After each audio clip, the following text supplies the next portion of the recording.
Here are 3 books I'm going to be reading every single day for all of 2024. The Daily Laws by Robert Greene, The Daily Stoic by Ryan Holiday and Stephen Hanselman, God's Wisdom for Navigating Life by Timothy Keller with Keller. If you don't have time to watch me talk about these books and explain to you why and how I'm going to be reading them, I'm going to put a screenshot now of the 3 books. You can take the screenshot, go look for the books, read reviews, and see if it works for you. But if you stay, I'm going to be sharing with you a couple of things. 1, highlights from 2023 that I haven't shared anywhere else. 2, why and how I read those books and to see if it will be a good idea for you to pick up one or all of them. And 3, I'm going to share with you some themes for my content for 2024. Let's start with the highlights of 2023.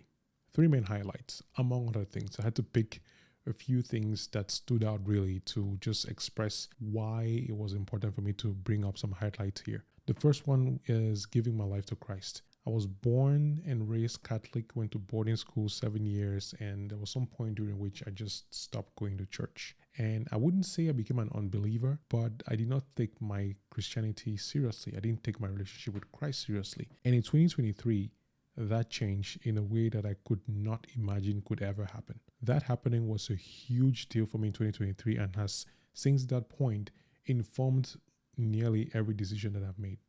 In fact, remove nearly, it's informed everything that I've made. And I wanted to continue to inform everything else. Second highlight of 2023 was I've been living in the US for 5 years. I was born in Cameroon, and the first time that I went back to see my family, to see my sister's grave, to just be with people that I've known my whole life that I hadn't seen in 5 years was in 2023. So that was a big deal. And as you can imagine, I took lots of videos and photos, and I may or may not make some content about that. Don't hold me on that. But it was huge. And I just wanted to mention that because I don't think it's something that you were aware of. I don't think it's something that I've brought up, but it's something that I know I'll be sharing more about. And the third highlight of 2023, which some people may know, some may not, is that I got married. But it's something worth mentioning because if you've been following my journey on the internet for a bit, you know I went through a divorce and you know I love talking about relationships. So for me, these 3 highlights, give my life to Christ, visit my family and my sister's grave in Cameroon, getting married, they are all intricately connected in a way that I can't explain in this video because this video is supposed to be about those books. So we're going to get to it. But the reason why I'm bringing these highlights here is because if you're just coming across my content for the first time, I just want to give you a taste of some of the insight, some of the perspective, some of the things that will be coming up on the channel. And as we go along for the theme for 2024, a lot of this will start to make sense. Let's talk about the books. Why did I pick them? What I think about them? What I should look for them? Let's get right to it. Robert Greene is of the 48 Laws of Power fame. He's written 48 Laws of Power, he's written Mastery, 33 Strategies of War, The Art of Seduction. He's written a lot of books, and each of his books have either been bestsellers or contain the kind of insights that people don't really think about a lot. So what are daily laws? This is not necessarily a book. So my title may have been misleading. I mean, it's a book. It has pages, it has a cover. You can see that it's a book. However, it's a collection of daily prompts that you can use to learn more about people. The Daily Laws contains highlights from across Mr. Greene's work. So whether it's the laws of nature, for the laws of power, every single day for 365 days, you get to think about something that teaches you more about yourself, about relationships, about people. Not just in the sense of romantic relationships, but the way that human nature works.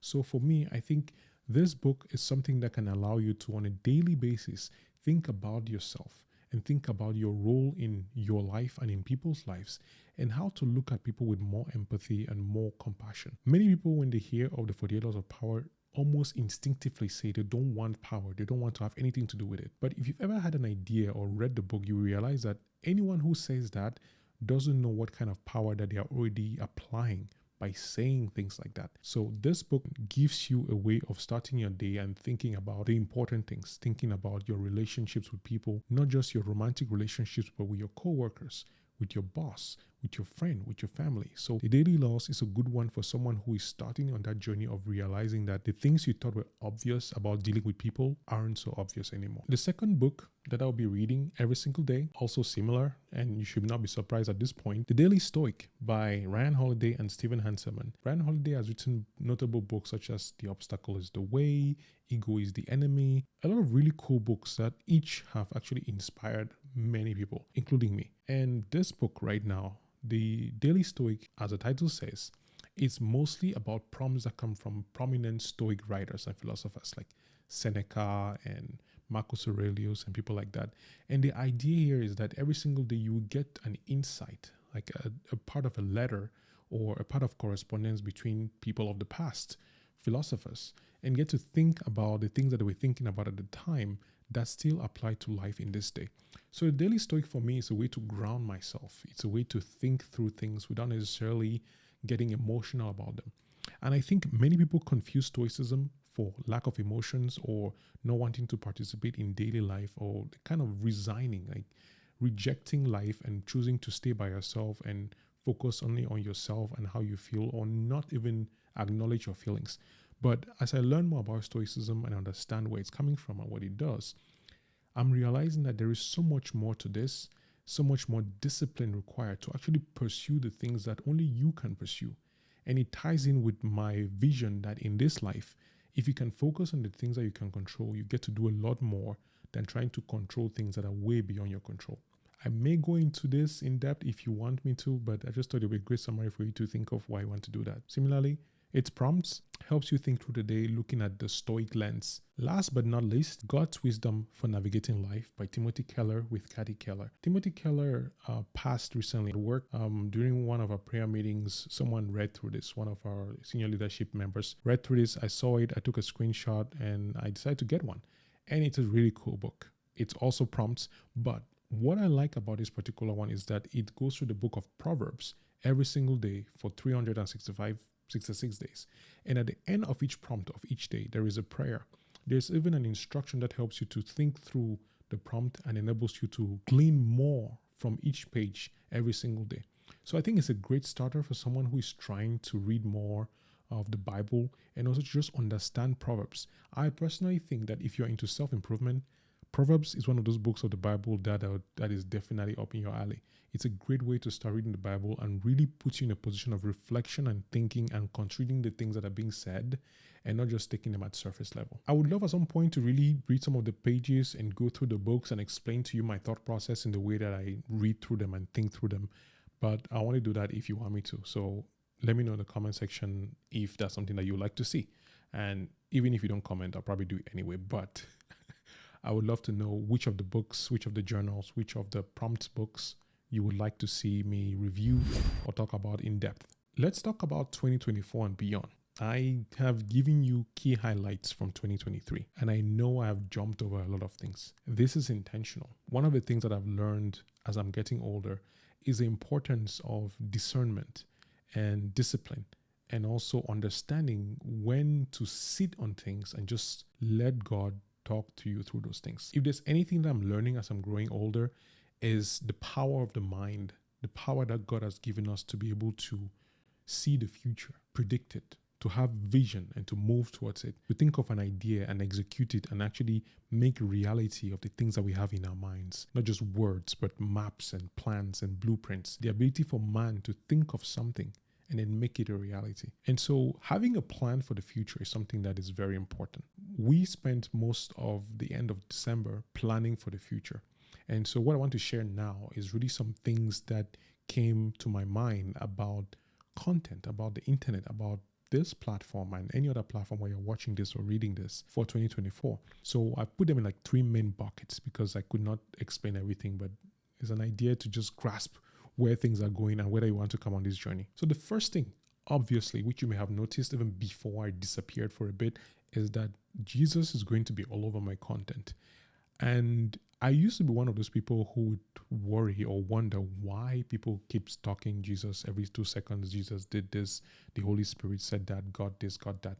But as I spend time reading the Bible, studying, getting instructed and learning becoming a disciple to really understand what God's plan for me is, I can't help the excitement that comes with realizing just how much God loves me. And I can't help but see his role in every single aspect of my life. So by definition, it's difficult for me now to talk about even the books that I read. Any book that I read it through the lens of one who is following Christ.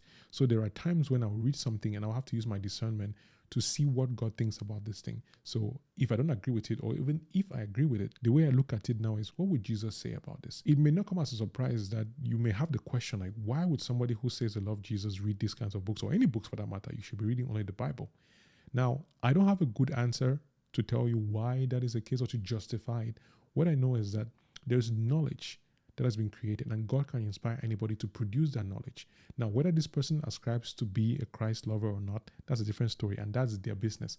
My business is my salvation and my relationship with Christ. Long story short, a lot of the conversation I'm going to be having will continue in that direction of involving my growing faith, talking with people who are on that journey in different stages of that journey, and just bringing a lot more practical understanding of how to be a Christian in a fallen world, in these current times, in the internet age, in the AI age, how to follow Christ in a way that allows you to live a life full, not just with the hope of eternity and salvation at the end, but also live it here and also just reduce suffering. Now, this is not to say that when you live with Christ, you will not have any difficulties. If anything, I'm understanding that when you live with Christ, the difficulties are just much more empowering. It sounds like one of those weird sectarian thoughts of like, wait, loving Jesus doesn't change my life and make it better.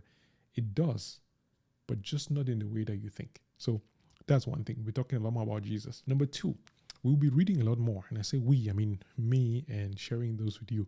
So you can see the shelf books, I have a lot more books, and I really want to read more. This would sound crazy for someone who knows me and says, Kamga, you already read. What do you mean by read more? What I mean by read more is I want to read with intention. I want to read in a way that allows me to pass across the things that I'm learning and also keep them for myself. I notice that I read a lot, but I don't keep the things that I read, and I don't get the opportunity to share them. I find myself recommending books and talking about authors and titles and books, but I'm not yet able, or I haven't done so in the past, to remove the nuggets from the books and share those nuggets with people who might need them, and then begin that journey for them to find their own nuggets. In 2024, we're going to be doing a lot more of that. Books, the Bible, anything that has written material or knowledge in it that I glean from anywhere, I'm going to be bringing that and sharing us. Prepare yourself to see lots of books. In fact, you might want to call me a bookstagrammer. If you're on Instagram, go ahead and follow me, and you'll find more of those book-specific related content there. The last theme for 2024 is what I want to call Adulting 101. So when I was thinking through this, I was going to say,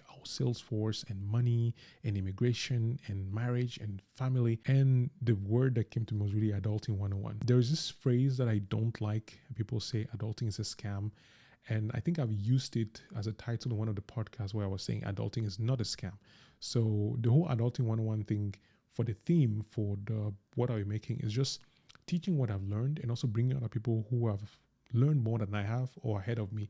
This, of course, would include books that would teach people about financial literacy, books that will reinforce your relationships, not just with people around you, but also with God, workshops and things like that. Adulting 101 really is for people who are like me in their mid-30s, getting older, and realizing that not only did they not learn a couple of important things in the past, but they are heading to more ruin if they don't sit up now. So this would include things like financial literacy, things like being in a relationship, things like getting a Salesforce certification, because what changed for me a lot was when I changed my career path after moving to the US and got into a domain that allows me the flexibility of working from home, working remotely, traveling and doing a lot of things and getting paid for it. I now work for an organization that I really like, and I'm able to do the kind of work that I actually enjoy. So I think it's possible for anybody to be able to make those transitions, but that will require a change of mindset. Jesus, reading, Adulting 101, these things are not really separated because they all bleed into each other. When you get to know Jesus, you get to find what he wants for you in your life. So you get to realize, for example, that you are lacking in certain skills in certain areas. You get to take the leap of taking a course or buying a book or talking to somebody who knows better than you or investing in a degree program. And then you get to now know how to handle your life better, the way you talk to people. So Jesus, reading, adulting 101. We could list a lot more of these topics. It's all life and it's all coming to the content this year. And I'm really excited about it and I hope that you will stay on the journey with me. To finish this, the way that I read these books is very particular. I choose to read it in a very specific order, the 3 books that I mentioned. So I usually start with the daily laws. Next, I go with the daily Stoic, and then finally with God's wisdom for navigating life. It's very intentional. I want to end with a note of prayer. So I start with thinking about people, then I move to thinking about emotions, then I go to now God. Now, I've changed the order a little bit, but that's the order that works for me now. So yeah, if this is the first time that we're meeting on the internet, my name is Tchassa Kamga. I just want you to remember one thing. Jesus loves you. Take care.